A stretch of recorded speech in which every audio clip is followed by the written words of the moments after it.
Hello Flosstube, I wanted to pop in for a quick disclaimer for the following video. I filmed it, it's an hour long, and the AC unit was on, and I think it's caused the audio to be kind of weird. So I just wanted to give you a heads up. I know it was a thing, and I don't have the time to refilm it, so I'm sorry. And for those of you that aren't going to watch the video, I'm sorry that the audio is weird. And I know that bothers some of you guys. So just wanted to tell you and give you a heads up about it, I guess. So yeah, I'll see you guys around. Bye.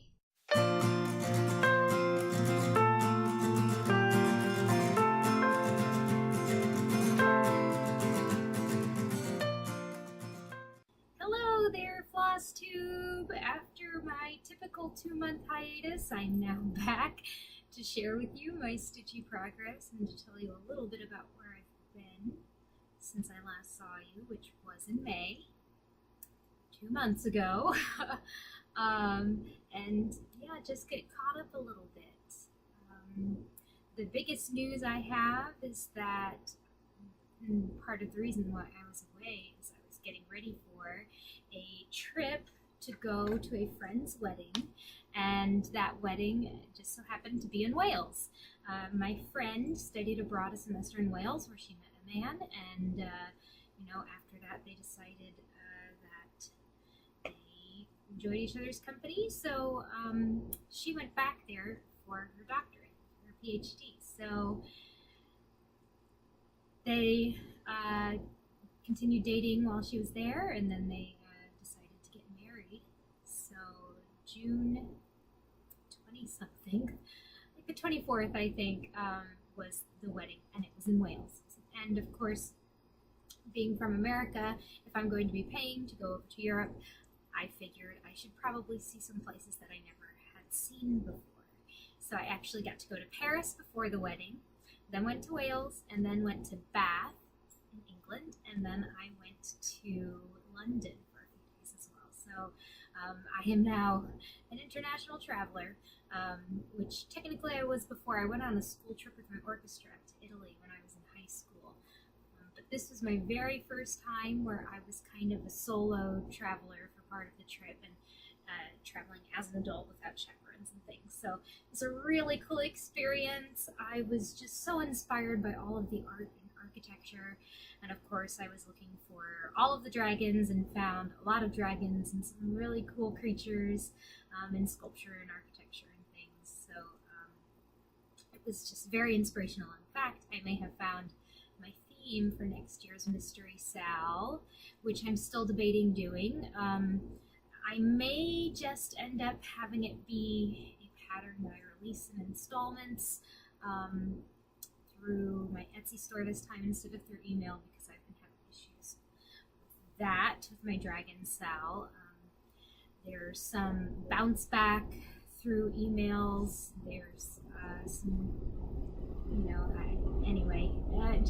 I've had some difficulty, and so I think next year I'll probably do more like Stitcherovia Sal and have each pattern be a separate purchase and its own pattern, so then when you're ready to buy the whole thing rather than all be in one individual PDF, which I thought was useful and handy, but now after getting a lot of critique about the size of the photos being too small and the dragons being split up onto pages, I have been told that maybe it would be easier if it was all in separate PDFs. So got a lot to think about as far as that goes, and I have sketched some plans for next year, but I haven't even started technically designing it, so we'll see. But yes, I'm going to probably share some photos from my trip at the end of this video and talk about it perhaps a little more. But right now, let's go ahead and jump straight to the stitching. I have a few new starts, a little bit of haul, and then some progress, and a couple finishes, kind of. So let's start with finishes. That's usually what I like to start with. So because it has been 2 months since I last saw you, I have a few new dragons to show you. You may have already seen these dragons in other people's videos before I'm showing them apologies for that. But I last saw you in May, so I believe that I showed you May's Emerald Dragon, which is that green one there that looks like a dragonfly. That is the fairy dragon, and yes, it was inspired by dragonflies, like the wings. You can tell there with the wings, and yeah, it's really cute. I like it, but you've probably already seen that one, so we'll move on to June. So this is June's Pearl Dragon. Now she is a Chinese dragon, also known as Long, and you can see there that she's holding a pearl. And what's really neat is that in Chinese mythology and art, these dragons are holding pearls. So obviously, when I was looking to decide what dragons to do for each month, I decided, yes, I need to do a Long for June. So there she is. Now, before the stitch along, I had some people complaining, oh, I hope you don't do pearl for June. So, bowing into pressure from potential customers, I decided that I would do 2 different colorations for June and for some of the later months that kind of have 2 popular birthstones, which if you've been watching my channel, or if you are in the stitch along or familiar, you will have already heard that. So one more time, that's the Pearl Dragon. And here is Alexandrite. So Alexandrite is another potential birthstone for June. I hear there's also Moonstone that is a potential birthstone for June, but I only have Alexandrite and Pearl as official colorways. Although I know some people are figuring out a Moonstone colorway themselves. And what's really neat about Alexandrite and why it has these specific colors is that under different lights, iridescent versus natural, or incandescent versus not iridescent, artificial light basically versus natural light, and any combination between, it ranges from a reddish purple to blue to green. So that's why she has all of those colors in her. And I think they look pretty. Both of them are equally as beautiful. And yes, I'm going to be stitching both, although of course there's only room for one in the actual stitch along. And then lastly, we have July's Ruby Dragon, which is the snoozy dragon down here. He is what I'm calling a fire drake. Now, drakes are thought in much mythology. Okay, so this is a dragon history lesson. A drake can just be a young dragon, or another word for a dragon, but in some mythology, a drake is a dragon that does not have wings. It basically looks like a giant lizard. So it's four legs, long tail, and like an example would be in real life the Komodo dragon. So the reason he is a fire drake is because he's on fire. He's also inspired by the mythological salamander, which is a real salamander, but in mythology, salamanders were thought to have been created by fire or kind of fireproof. The reason for that is it's thought that perhaps salamanders nested or burrowed or, kind of rested in firewood and wood piles. And so when someone would take a log and put it in the fire, of course, the salamander's like, oh, I gotta get out of here, it's too hot, and kind of scurries out. And so that's why it was thought that fire gave birth to salamanders. So that's the history behind him. He is the ruby dragon, the fire drake. You can see the ruby there is heart-shaped because rubies are thought to represent kind of everlasting love and burning passion and things like that. So those are my 2 dragons, or 2 months worth of dragons, 3 new dragons technically. And if you're not familiar, that is the Ingleside Imaginarium Birthstone Dragon cell, which I designed and am releasing month by month. I can't believe we are already over halfway done with this cell. That just blows my mind. This year is going by pretty quickly, and I thank everyone in my emails every time I send one out, but I just want to thank everyone who's watching as well, who is involved in participating. Thank you for joining me on this stitch along, and thanks for bearing with me as I'm learning so many new things. I'm just trying to keep my ears open to customer thoughts and critiques, and try and improve things, and see how next year goes, and just, you know, kind of hoping that you guys are pleased with the SAL, and at least the designs, if the SAL experience hasn't been particularly smooth. But it's my first one, so hopefully next year, if it happens, will go better. Not that any disastrous things have happened, but just email issues and some pattern corrections and things. So yes, those are my little birthstone dragons for June and July. I have another dragon to show you. I have a good friend, Julie, at Nifty Needle Nanny. Some of you may have purchased needle minders from her. As I've ordered many needle minders from her, we, you know, chat back and forth, and I wanted to do something really nice for her. And so she had told me about her favorite chocolatier in New York, which is a French chocolatier, and I decided I was going to go and purchase some of her favorite truffles, and then send her one of my pincushion critters. Now, she purchased one of mine in the Etsy store, and I was like, darn it, you beat me to it. I wanted to make you one, just to say thanks for being a good stitchy friend.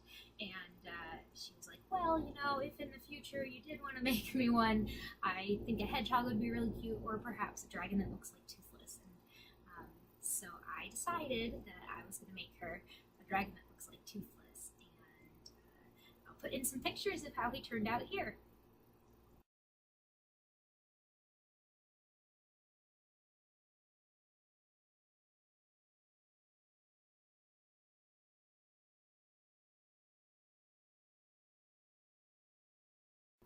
So you can see his belly is actually done with a variegated thread, and I had a really fun time using that variegated thread, and I think for future pincushions that I may have up for sale, I'm going to continue to use the variegated threads because they just add something a little special to it. And I bought a whole stash of Carrie's Creations threads from Julie McConnell at Reflections.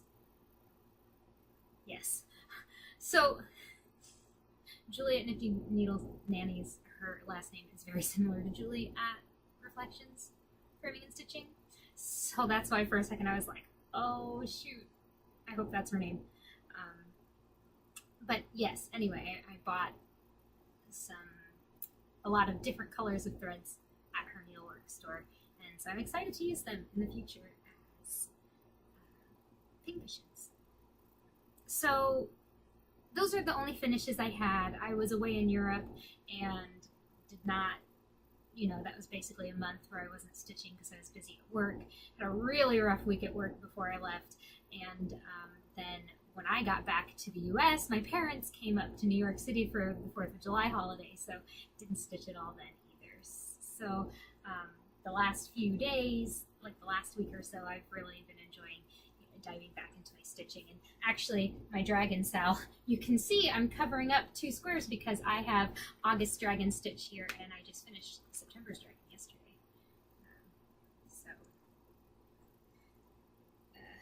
Yes, I've been working mainly on those, but I did manage to fit in a couple new starts, and I will show those to you. So before I went to the wedding, I thought for a moment that I was going to be able to make a gift, cross-stitch a gift for my friend, but I was chatting with her and I was kind of hinting, I'd like to cross-stitch you something, but I know you're probably going to be moving soon, so if you'd rather not, you know, tell me, because I don't want to waste effort on something that, you know, be in the way. Didn't really get a solid answer. Yeah, I would love to have one of your cross-stitch pieces. So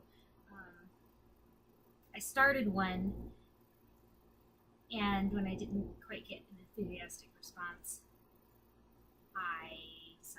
I'm not gonna stress myself out because I started it only like 2 weeks before I left, which was definitely not enough time for this particular pattern.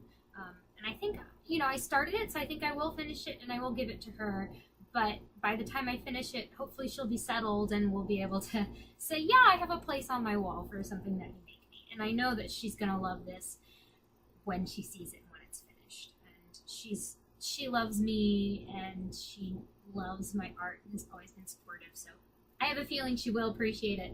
But, you know, before the wedding and with all of the stuff that she was dealing with getting set up, I was like, oh, we're not gonna worry about this. And it'll be a nice surprise later on. Anyway, one of her favorite things and most meaningful things ever since she was little to her is Winnie the Pooh and the books and the Disney animation. And she even had a Pooh plush that I altered a tuxedo jacket for so he could be at the wedding reception and set up on the gift table that she had had since she was very small. And so I wanted to find, you know, something that I could stitch for her that would also mean a lot to her and that wasn't overly romantic and snappy and our love will be eternal and we will always be together and blah blah blah blah blah blah, just because it's not her and her relationship. So we decided, or I decided, that I was going to look for a Winnie the Pooh pattern and see if there were any about, you know, companionship and friendship and that kind of feeling more so than like romantic love, you know, just like the really sappy wedding things. So I ended up finding this pattern. It is by, give me 1 second. I wrote it down in here. It is by, I found it on Etsy. Probably could have just looked this up afterwards. And it was designed by Hornswoggle Store, HORNSWOGGLE Store on Etsy. So I'll put that down here. Don't worry. So Hornswoggle Store is where I got this pattern, and this is what it looks like.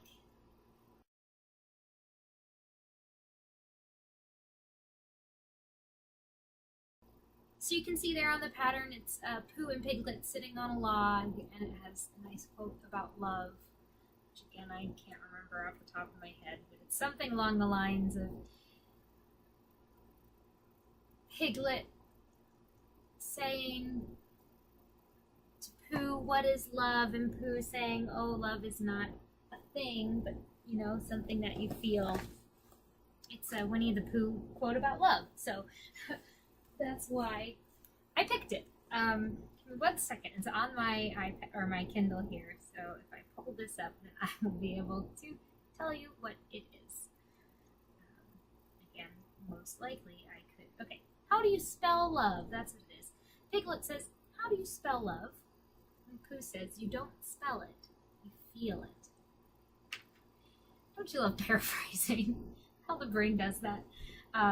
So it's a really cute pattern. I love the illustrative style to it. I thought it was going to be like this big. And maybe if I stitched it over one, it would be this big. However, it is a lot bigger than that. I started and I got the outline of Piglet done. And there you can see it's a pretty big one. Because Pooh is about 2 times as big as Piglet. So you think about that, Pooh's going to be like this big. And the whole pattern is going to be more 8 by 10 than 5 by 7 like I was hoping. This is a 28 count linen, or maybe a 32 count, I don't remember.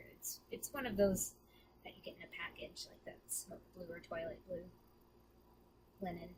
And yeah, I did not finish stitching Piglet's outline, but I got this far and I was like, this is too big, I'm never going to finish it, I'm not going to stress out about it. But I think it's a really cute pattern and it's going to be a really cute stitch when it's done. And I'm really excited to see the colors on here with kind of the blue in the background and that little bit of lighter blue sky behind them. I think it's going to be really cute. And that needle minder is a leaf that I got from Julia. The needle minding is a fall leaf. Of course, Winnie the Pooh and the 100 Acre Woods and cute foresty things, so I thought that would be a good one for that pattern. So that is one of my new starts. I have two more. One is a small new start. This is going to be another pincushion. You can see there I used another variegated thread. That is one of the Carrie's Creations threads. I don't remember what it's called, but if you'd really like to know, I can tell you.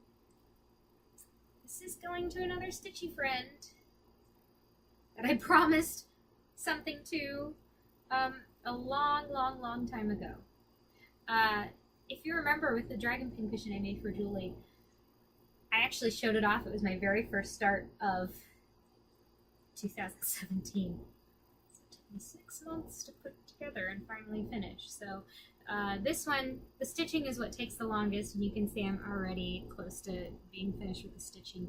I have done half stitches all the way down to about here. You can see that break kind of in ecru to fill in that background. And I have to go back, get to the bottom, go back up, and then the actual making of the pincushion doesn't take as long as the stitching. So that is going to be for a friend. This is another 50 Needle Nanny's Needle Minder. It's a really cute little wooden fox. Very simple, sweet little guy. So yes, that was start number 2. And then this one is very exciting. I was watching a video by Adele Cat Stitches. And she showed this off. You know, she had been stitching sweet bears, or bum bears as she likes to call it, which is like that cupcake tower, or cake tower with all the bears and the delicious looking sweets on it, by Soda Stitch. Well, Soda Stitch, I guess, came out with a pattern called Sewing Cats, that it is similar, except it's sewing supplies and cats. So how could I resist? And Adele actually created a Facebook group, stitch along for this pattern, called Adele Cat Sewing Pussies. And there's a whole bunch of people that have started this and are stitching it. So I'm sure you've seen it already. I ordered this before I left for Europe, and it got to me. I got it from Jeannie's Cross Stitch, which is the Etsy store for Soda Stitch patterns. And it was here when I got back. And then I had to wait a whole week. Then I finally was able to start it about a week ago. And I got a tiny bit of progress on it, but I ended it at a good stopping point. What I'm going to be doing with this pattern, because of course I have to do something unique, this pattern is actually going to be full of Flosstube kitties. This one up here is going to be Danny. This one is going to be Lindy Stitch's kitten, her big fluffy cat. This is going to be Buster and Dharma here. And then I'm going to do the evergreen needles. Kitties down here, Tuna and Winston. And then I have special plans for this guy, but I'm going to leave it to be a surprise because it is a Flosstube pet that is very popular, and I just couldn't resist adding. And then I have to figure out this one and this one. This one is maybe going to be my friend Tommy's cat Cornelius that he had in college and now lives with his mom because he's a tuxedo cat, and that would be pretty easy. And Tommy's been on Flosstube, so he's kind of a Flosstube cat. So yeah, that's Sewing Cats. I'm really excited. Now let me show you what I started this. I'm actually stitching it on an 18 count Ada. That is an opalescent solo die by Fabrics by LJ. It's my only piece of Fabrics by LJ fabric. And it's looking very sky blue in the video, but it's actually a bit more aqua. So it's really an aqua blue. And you can see I just have those spools there in the middle.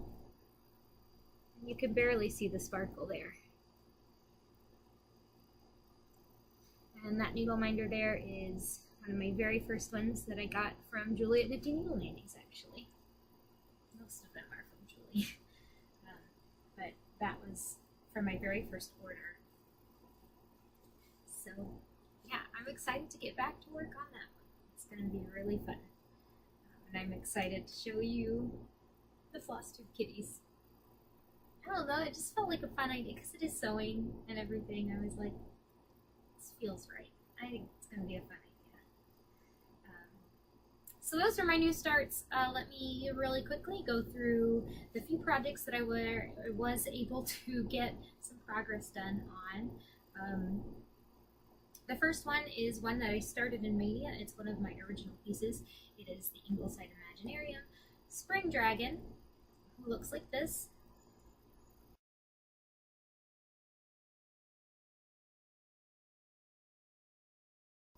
And this project is a little bittersweet. I think last time you saw it, it didn't look too much different from this because I did a lot of frogging today on this, actually. I was working on it last night, and I actually had, hold on, the mid-gray, so it's a dark gray, a light gray, and white on the body of the dragon, and I actually had the light gray all in the tail and in the hind legs stitched. And last night I stitched this last night, this pink up here on the belly or the neck, and then I was going to do some of the dark gray to go back and fill in the dark gray in the spot I'd already stitched. And I went right here, right under the wing, and the first stitch I was going to do in that dark gray, I noticed that I had put in an extra stitch, and all of that was one stitch too low. And because this is going to hopefully be a model stitch of that piece, I had to frog it. And I don't think that the stitching, I mind too much stitching things again. I just hate frogging. Like, it took me at least a good hour to frog all that, because you don't want to ruin the fabric, you don't want to accidentally cut holes in the fabric, you know. So I'm a little annoyed with this one right now. But she's turning out really beautiful, and I do want to get her done, so I'm sure I'll be back working on her again soon. But this is a 28 count Lugana in Picture This, or yeah, in Jade by Picture This Plus. The next piece was another one of my Stitch Mania starts, and it is,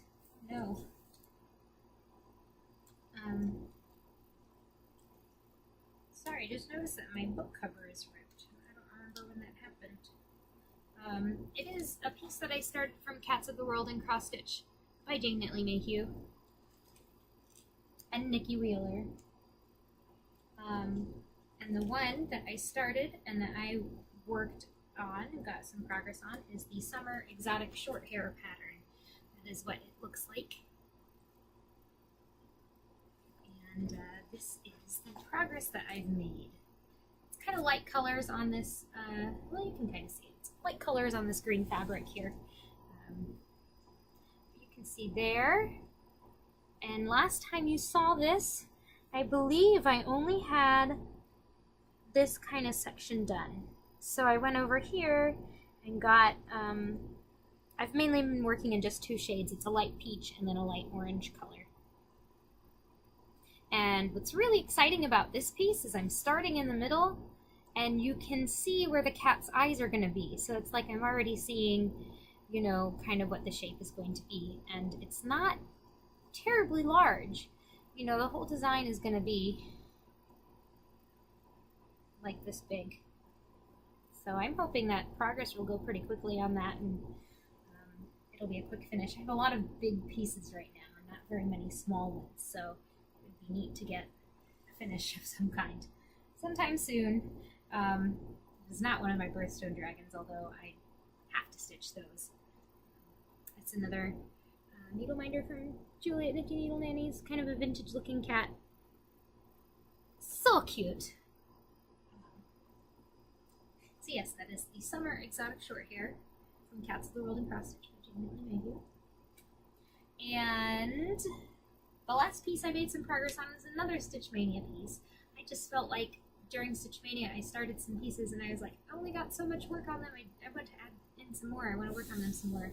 So I did. This is a piece by Pinky the Pink on Etsy. It is part of her Owl Familiar series.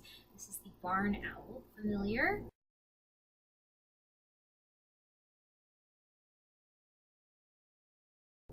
And I started it on Stitch Mania and only got, I think, one color done, one or two colors done on the wing, and I got a little more progress done.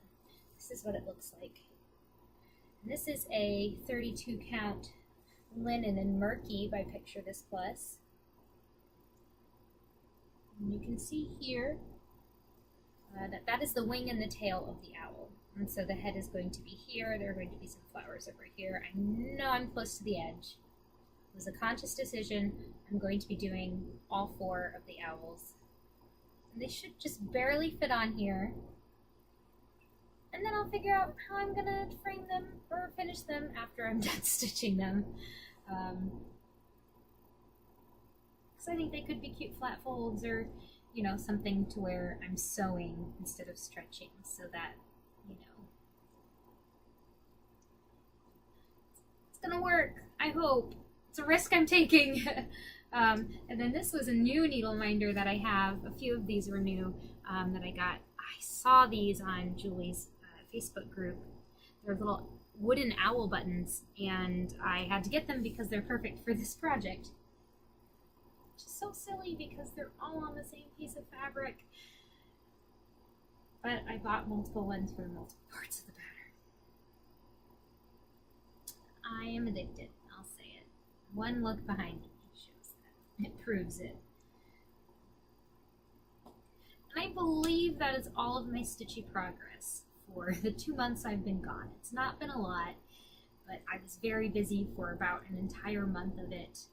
And then I was working on some other things, which I'm going to show you here. Before I move on to non-stitchy things, though, I wanted to show you just a few things that I purchased. So to stitch, I decided that I would buy a few more patterns since I was ordering, and they were shipping all the way from Asia. And I got, of course, finally the Anne of Green Gables Sew to Stitch pattern. It's really pretty cute. I love seeing down here, and of course, Anne and Diana in the middle. And red currant wine, and poisoned cake. That's jam and bread. I don't remember that part, but there's the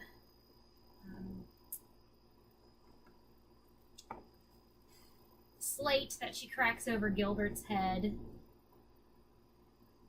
And this must be her carpet bag from when Matthew picks her up at the station. It's a really cute piece. We'll see when I start. I don't have necessarily plans to start it, but I have it now, so if I want to, I can start it. And then the other one I got, which I had been admiring for a little while, is Ice Cats. Some more really cute, adorable kitties enjoying some ice cream, which I love sweets and I love cats, so again, how can I resist? Very cute. Cute, cute, cute. Sew to Stitch. She just does such a great job designing. Adorable. So adorable. Sorry.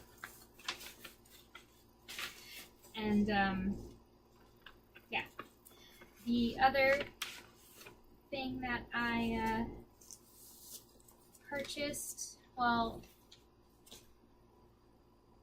so I have a whole lot of stuff coming in the next 2 weeks. So next time I'm gonna, well, not a whole lot of stuff, just a few things, but all like kind of expensive things. They were kits, I'll just say that. They were kits. Why am I buying more kits when I have like 10 that I haven't started yet? If you guys know the answer to that, let me know. So I think many of you have the same problem that I do. I won't call it a problem, but you know, have the same compulsion, maybe. They're just really cool, and what if I want to start it and I don't have it? Or what if they stop making them? Or, you know, all of that stuff. Anyhow, I'm just gonna pull off my needle minder board here because I have a bunch of new minders. I'm gonna try and show you here. This is getting pretty heavy. Okay, so we'll get up really close to show you my new guys. These are my other owls. So a great horned owl and another owl. Got this croc, because Peter Pan, of course. I got the little cute fantasy series, so it has this fairy who is living over here with Tinkerbell. This is the reason I got it, this adorable green dragon. This unicorn is pretty cute too.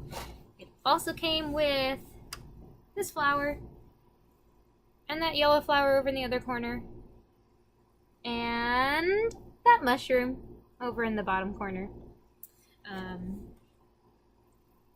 Came with those as well.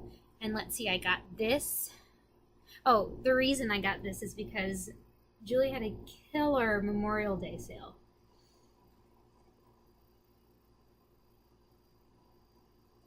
That's for you, Julie. So I got this cute, adorable Ariel in her Kiss the Girl outfit, which I love the blue with her red hair. So I got this one, and then we'll come here. I got 3 fairies.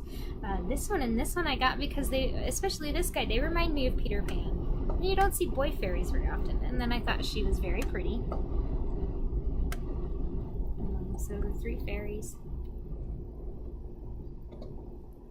This one, I like this one because it like could be a boy fairy. It could also be a really cute little like tomboy fairy with a cap on who just wants to play with the boy fairies and doesn't want to dress up really nice and look plaintively to this guy. You know, she wants to be mischievous and have fun and, you know, cause mischief on people, on humans or whatever. And then I got her, and I believe that is all of the new ones. Ooh. So just got a lot of them.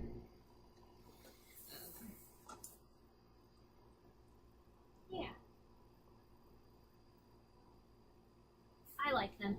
I don't regret having these needle minders. And, you know, because I'm such good friends with Julie, I don't mind supporting her in her business. So, I'm happy to have them.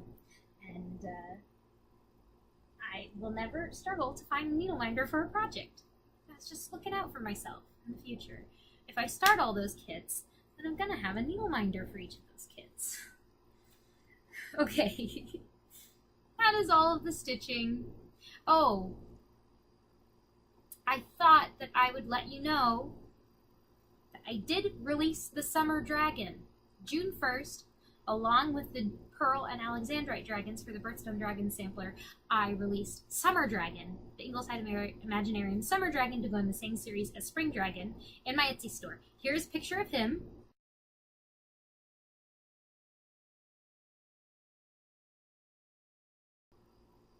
And you can find him in the Etsy store if you're interested to stitch him. I'm going to probably finish Spring Dragon if I can and then get started on him. As far as patterns for the future, make sure to keep an eye out for Autumn Dragon. That's going to be coming out September 1st. I have a sketch in mind and I have something in mind for her, but I haven't started her yet. And then I am in process of working on Water Dragon, which is going to be using all of the goodies that I got at Julie's store. Learning and stitching. So yes, that is all of the cross stitch stuff that I needed to catch up with you guys on. It wasn't a lot. I just tend to talk a lot, so hopefully you guys don't mind that. I'm sure I could be more efficient with my words, but it's, you know, just casual flow of conversation. I have a basic outline, but you know, if something comes to mind and I'm like, oh, that's kind of cool, they might like to know that, then I'm going to share it. I have the same problem when I teach my painting classes, because I just talk a little too much. But anyway, I wanted to share some different crafty things. These are my dolls. for those of you that don't know, I make handmade, one-of-a-kind, posable fantasy creatures is what I'll call them. And I have a series of critters that I created for a commission. This person contacted me through my Etsy store and wanted an original creature, and then one based on a creature I'd done before, and then one with the same pieces as one that I did before. So I'll show you all of those guys. This was the first one that I finished. So she wanted a desert, like a Nile River serpent guardian. I was like, okay, what does that mean? Because I'm happy to, you know, like use my creative, artistic ideas to do a sketch and everything. So that's what we ended up doing. She explained a little more kind of what she had in mind. She said she wanted it to have a blue lotus on its head, and kind of look like a snake, and be Egyptian inspired, and then have the colors of like a desert sunset on the body. So I ended up making a sketch for her, and this is what he ended up looking like. I think he is really cool. You can see there the sunset colors. Those I actually painted in with a special fabric paint that does not cause fabric to harden up. And then let's give you a close-up of, and this is, they all have wire in them, so they're posable. So, you know, he can, his head is pretty heavy, so, you know, he can't support his own head with his body. But if you wanted to curl him around your arm, or, you know, do whatever with him, you could. So here is his head. You can see there's the Egyptian blue lotus, and his horns that go through the same colors as his other sunset colors. He has the Egyptian eyeliner on. And, he's the color of desert sand as well. It turned out really great. I'm talking to the person right now and trying to get their shipping address so I can send these dolls to them. They don't get back to me. I keep them. They haven't been paid for, by the way. I didn't charge them. We have a price agreed on, but I didn't charge them until I knew what the shipping estimate was going to be. And, you know, as busy as I am, sometimes I don't like to take people's money before I have a product made, because sometimes I just get too busy, and then, you know, I don't have time to make them. So this is something I've been working on actually for the last few months, is getting these guys ready. The next doll is one that was, I don't think I've shown you these guys before. I'm sorry if I have. I watched the last two videos and I didn't see them. Anyway, the next one is one that was inspired by one of my first dolls, who was like a feathered serpent, kind of Quetzalcoatl inspired. And so she wanted a kind of a baby version of that in ice blues. And I happen to have this really pretty dark blue fabric and long white fur, and decided to kind of do this color combination. So this is him, and he's supposed to be a baby, so you can see his face is a little cuter. He has big eyes. And I might put in a picture of the original that this guy's kind of the same species as. This is the original.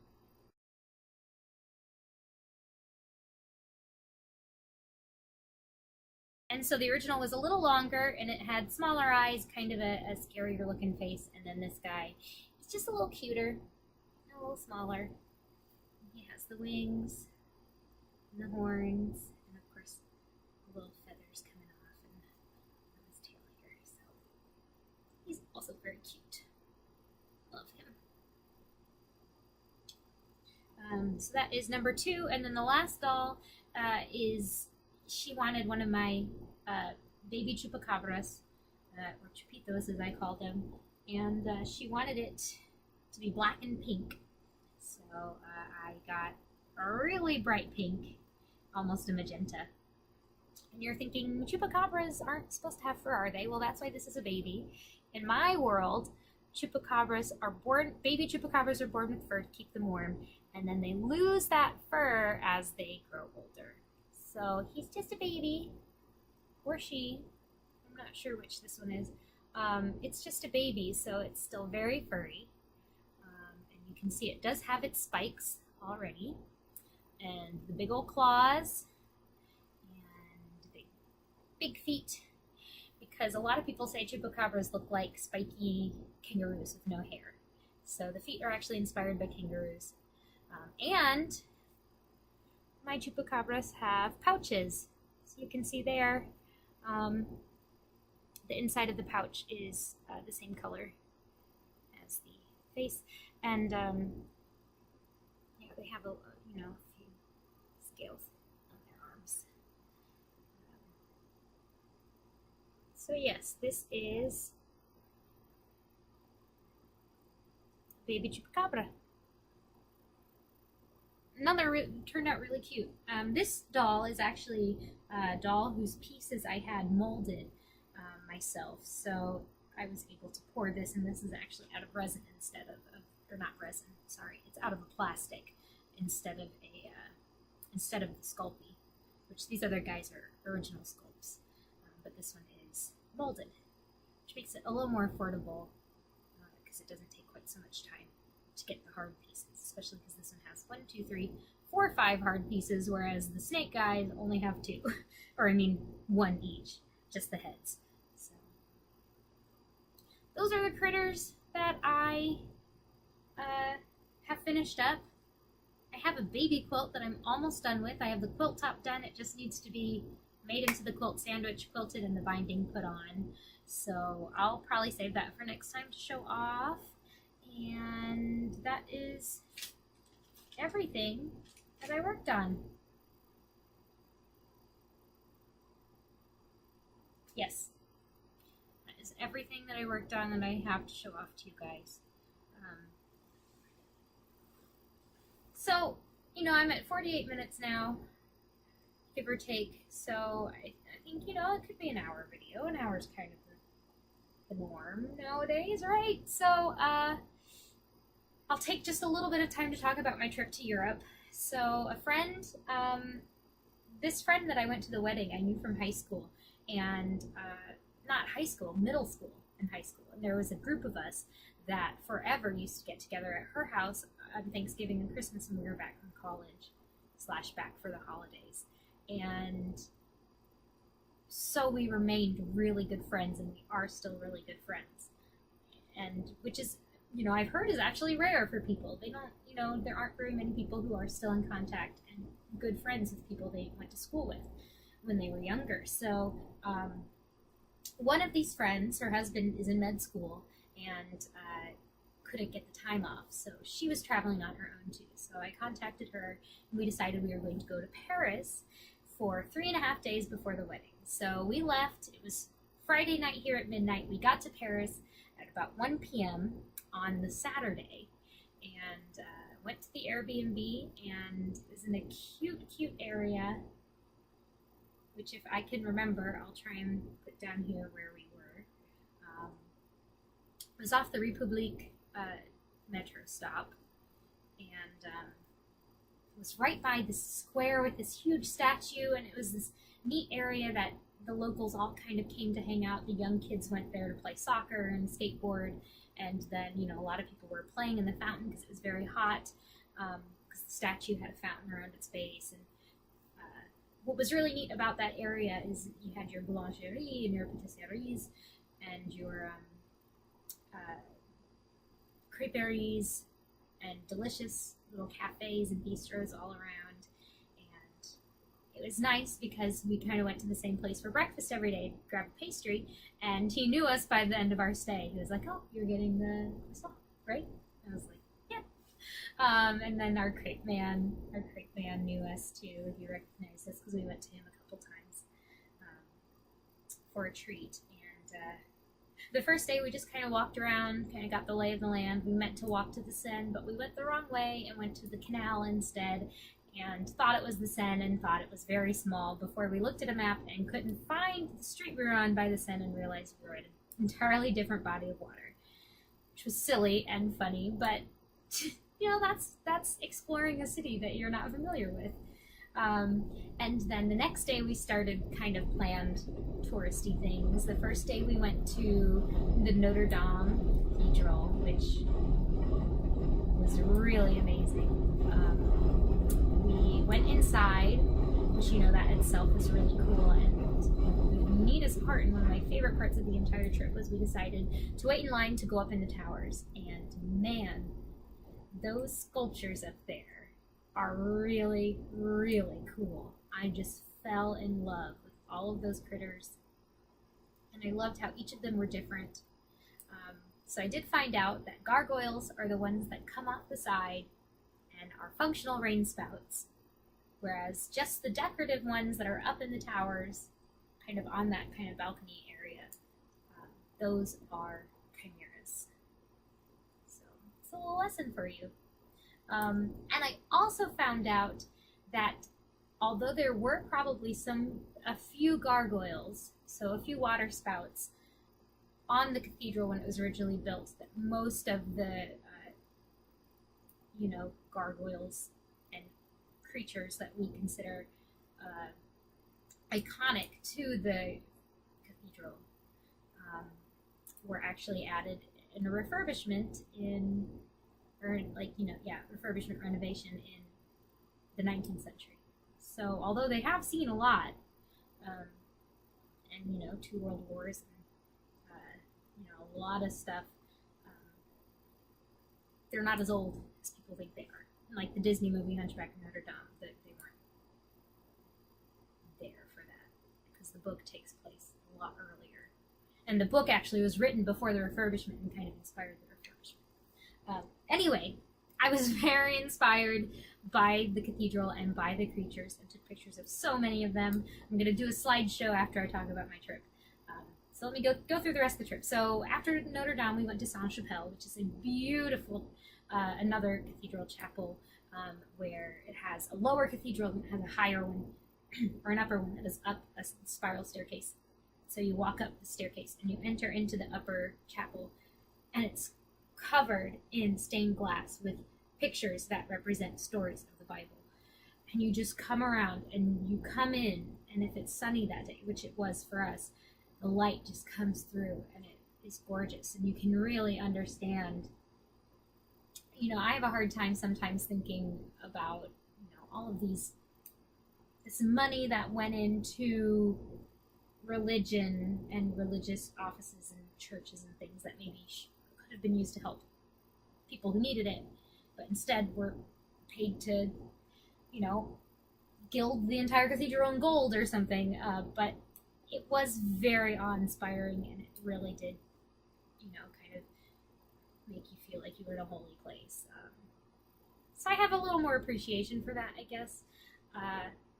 And just the art and the support of the art that the teachers, or the church, was able to do. Because for a long time, the church was the biggest supporter of the arts. There weren't so much private patrons. It was, if you wanted to be an artist and be paid for your work, the church was a good place to go. So anyway, we went to Sainte-Chapelle as well. It was gorgeous, really beautiful. So happy we went. And then we kind of walked around, and I think we went to the Luxembourg Gardens, and sat outside for a little bit. And then we went to home. And then the next day we got up and went to the Louvre. And so I saw Mona Lisa, and I saw a lot of other beautiful artwork. And the coolest thing about the Louvre is it used to be the palace. And so you go in and you have art on the walls, but then you look up and it's more art all over the ceilings, and sculpture and gold, and it's just crazy. So much art, so much history and culture. Really neat. And so we basically were at the Louvre most of the day. We slept in a little bit, and then the next day we went to the Eiffel Tower. We did not go up in the Eiffel Tower, but we saw it. That was really cool too. And then we went to the Orsay Museum to see all the Impressionist paintings, which was also really neat. I like Impressionism a lot. Paris was awesome. I'm not someone who dreamed of going to Paris. I know there's people who in this world, that is, they want to go there, and they've always wanted to go there, and it's their dream to go there. I was like, never been there. I'd like to see it, and I really, really enjoyed it. It was just so open, and so beautiful, and what I appreciated about Paris especially is that you looked at buildings and you saw them as an entire piece of architecture. Whereas New York, we have some cool pieces of architecture, older stuff, but it's surrounded on all sides almost by these buildings that just overtower them. And so you can find them, but you don't really get a sense of what they are. But yes, Paris is really neat. The food, of course, is delicious. Every meal I had there was awesome. I tried escargot for the first time. It was really cool.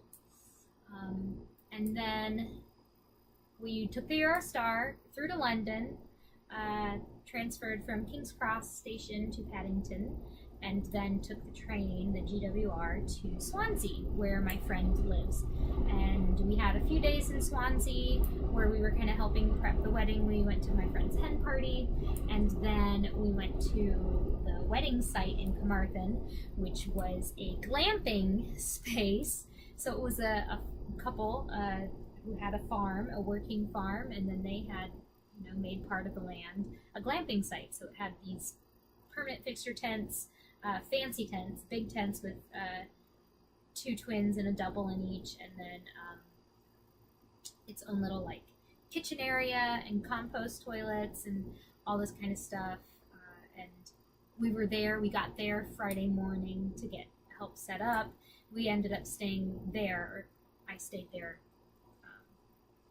Friday night, Saturday night, and Sunday night. So we were there all weekend. The wedding was on Saturday. It was really beautiful.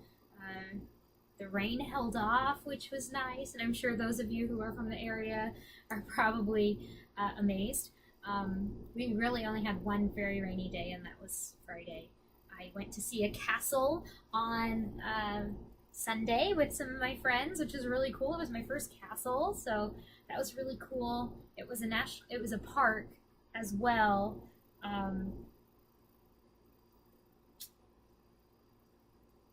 I wish I could. One of the Welsh princes, one of the princes of Wales, and historically, I don't remember the name. I'll see if I can figure out the name of it and put it here or in the caption of the pictures. And then Monday morning, I left the campsite and traveled to Bath on my own. So up until then, I was with friends, and then on Monday, I went to Bath. Got into my Airbnb and then just walked around the city. And what's really cool about Bath is it's small enough that as a single traveler, I could see basically everything I needed to see or wanted to see on foot. And very foot-friendly city. And of course, the English town of Bath is where the ancient Romans had these really cool bathhouses that were fed by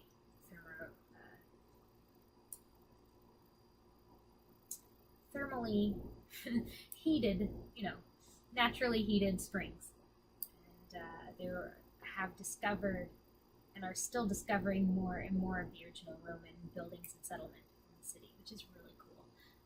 Bath is also one of the only places that the entire town is a UNESCO World Heritage Site, because it is still so strictly monitored what can be built there that the layout of the original town is still quite intact, as well as a lot of the original Georgian buildings. Jane Austen Center is there, which I went to, which was neat. I toured the baths. I did not get a spa treatment. Maybe next time if I go there again, but I saw the architecture there is also very famous as well. So that was really cool. I was there Monday afternoon through Wednesday morning, so the next day I took a free walking tour and got to see a couple of different things.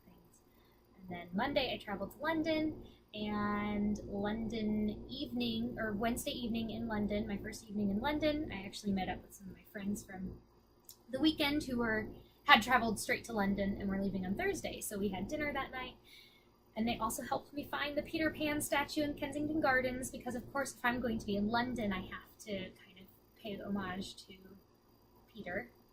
So I took my picture with the Peter Pan statue. And then Thursday, I went to the...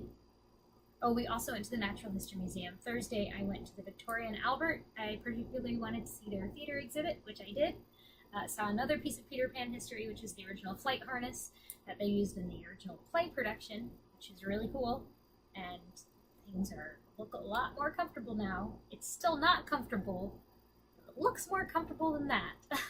And then I actually got to go to see Twelfth Night at the Globe, which was really cool. It wasn't a traditional Shakespearean setting of the show, but it's still really cool to be there and think of all of the theatrical history and,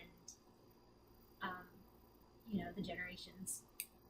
That's not the original, of course. It's not the original Globe, but, just the tradition of the theater there. It's really cool. I liked it a lot more than I thought I would. And then that night, I walked over to St. Paul's and walked to the Westminster area where the Abbey and Parliament and Big Ben are. I know Big Ben is the bell. It's not the 10 o'clock. Which was really cool. Again, like I said, I had never really dreamed of going to Paris. Big Ben wasn't something that I was like, I have to see that before I die. But I got there and it's so much cooler to see in person. It was really neat. Like, there's all of this gold up on top, and you look at a picture, you don't see it, but when you're there and it's shining in the sun, it's so cool. So that all happened Thursday. Friday, I got up and went to St. Paul's, actually paid to go inside and see the cathedral and go up all the way to the top, which was very high. Very neat, very crowded, unfortunately, but I didn't get up right away like I should have and gotten there early, so it was fine. Lots of steps. And then the afternoon, I went to the British Museum, and then after that, I went back to my Airbnb, and then Saturday morning, I met up with a friend who I used to work with here in New York and who moved to New Jersey and who I haven't seen since she moved to New Jersey, but she was in London with her husband, and so I saw her there, and it was easier to meet up with her in London than it was when we're both in the States, which is really funny. But I met her for lunch, and then I took the train to the airport, and then I flew back home. Got into my apartment at 1 a.m. Sunday, the 2nd of July, and then my parents flew in that morning. So I felt like I was just like nonstop for 3 whole weeks, and finally got to recover like the following weekend. Because with jet lag and stuff, I just felt like I had to force myself to keep going. And I went to work for 2 days the week of the 4th, which was when my parents were in town, and I just remember being at work and thinking, I am so tired. Yeah, it was a really, really cool trip. It makes me want to travel everywhere. I want to go back to those places and spend more time. Ideally, I would love to live in each of those places for a month. Maybe not Bath. Live in London and maybe go see Bath for a little bit. But it just being there and seeing the locals and the way of life, it just made me want to live there and see what it's like, and see the difference. I think it helped that I live in New York. I was able to get around really easily in both of those towns because the public transportation in both of those towns is really fantastic. Yeah, really cool trip. If you have any questions, please ask. I'm going to put in some pictures now of the different things that I saw. So please feel free to watch those, but if not, if you don't want to, so thanks for sticking around. Thank you for watching, subscribing, and liking. It's going to be a long one, but they always are because I'm gone for 2 months. If I could just do videos every 2 weeks, or at least every month, I don't think it would be as long. Anyway, alas and alack, I'm unable to do that apparently. But yes, with that, I will say so long until next time. which will hopefully be in August and not in September, but knowing me, most likely will be in September. And I'll have some new dragons to show you and hopefully some more stitchy progress. Maybe some other things too. We'll see. Thanks again, and I will say so long and happy stitching. Bye.